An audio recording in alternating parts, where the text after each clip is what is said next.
கிராமத்துல ஒருத்தர் சுருட்டு வித்திருக்காரு. இந்த சுருட்டு குடிக்கிறதுனால உங்க வாழ்க்கையில அற்புதமான 3 விஷயங்கள் நடக்கும். அது என்னன்னா, 1, கணவன் மனைவிக்குள்ள சண்டையே வராது.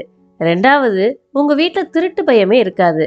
3வது, உங்களுக்கு முதுமையே வராது அப்படின்னு சொல்லியிருக்காரு. இதை கேட்டோன்ன நிறைய பேரு எந்த கேள்வியும் கேட்காம அவர்கிட்ட போய் சுருட்டு வாங்கினாங்க. ஆனா ஒரே ஒருத்தர் மட்டும் அவர்கிட்ட போய், ஏன்பா நீ சொல்றதெல்லாம் நம்புற மாதிரியா இருக்கு, உனக்கு வியாபாரம் ஆகணுன்றதுக்காண்டி பொய் பொய்யா சொல்றியா அப்படின்னு கேட்டிருக்காரு. அதை கேட்ட அந்த சுருட்டு விக்கிறவருக்கோ பயங்கரமா கோவம் வந்து, ஐயா நான் வியாபாரத்துல பொய்யே சொல்ல மாட்டேன். முதலாவதா, சுருட்டு குடிக்கும் போது வர நாத்தத்துல மனைவி பக்கத்திலே வரமாட்டாங்க, அப்புறம் எப்படியா சண்டை வரும்? 2வதா, ராப்பகலா இந்த சுருட்டை குடிச்சா இரவு முழுவதும் இருமிக்கிட்டே இருப்பீங்க, அப்புறம் எப்படி உங்க வீட்டுக்கு திருடன் வர முடியும்? 3வதா, அதிகப்படியான சுருட்டு குடிச்சிட்டே இருந்தா நீங்க இளமையிலேயே இறந்துருவீங்க, உங்களுக்கு ஏதியா முதுமை காலம் அப்படின்னு சொல்லிட்டு, இப்ப சொல்லுங்கயா உங்களுக்கு எத்தனை சுருட்டு வேணும்னு கேட்டிருக்காரு. இதை கேட்ட அவரோ, எனக்கு சுருட்டே வேணாம், ஆளை விடுன்ட்டு போயிட்டாரு.